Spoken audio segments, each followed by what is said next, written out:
évidemment qu'être queer, c'est totalement compatible avec l'islam. Quand je vois certaines personnes avec qui je partage la même religion me dénigrer, m'insulter, comme si je leur avais fait du mal, je me dis putain, mais c'est... En fait, on partage pas du tout la même religion, là. Speech. Alors pour moi, être queer, enfin le mot queer, c'est un terme parapluie qui englobe un petit peu toutes les personnes qui ne sont pas hétérosexuelles. Une personne lesbienne va être queer, une personne gay, une personne trans, une personne non-binaire. C'est juste qu'on n'est pas hétéro, c'est tout. Évidemment que j'ai eu peur des qu'en dira-t-on quand je me suis rendu compte que j'étais attirée par les femmes.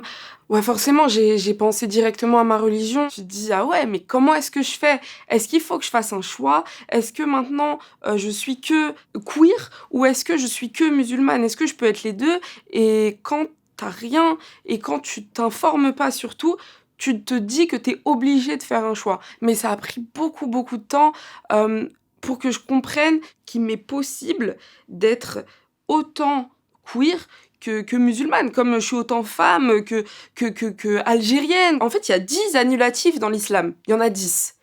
Et l'homosexualité n'en fait pas partie. Donc, à partir de ce moment-là, tu sortiras jamais de l'islam à cause de ça.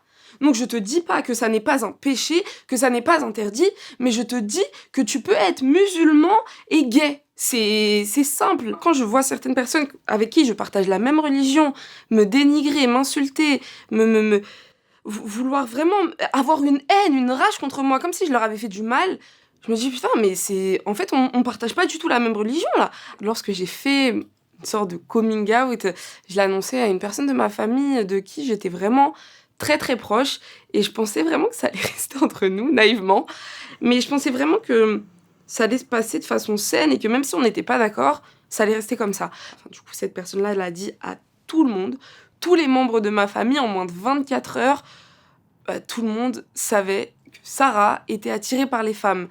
Et c'était très très très compliqué à gérer. C'est parti très loin et c'est allé très vite. T'es plus musulmane, tu me dégoûtes, comment est-ce que tu peux faire ça? T'es pas normale. Ce qui me hante, c'est t'es pas musulmane, t'es pas normale. C'est cette phrase qui est pas normale. Moi je suis complètement normale. C'est vraiment t'es pas musulmane, t'es pas normale. T'es pas musulmane, t'es pas normale. Casse-toi. Surtout, casse-toi. Pars. Fais tes affaires. Pars. J'ai été virée de chez moi.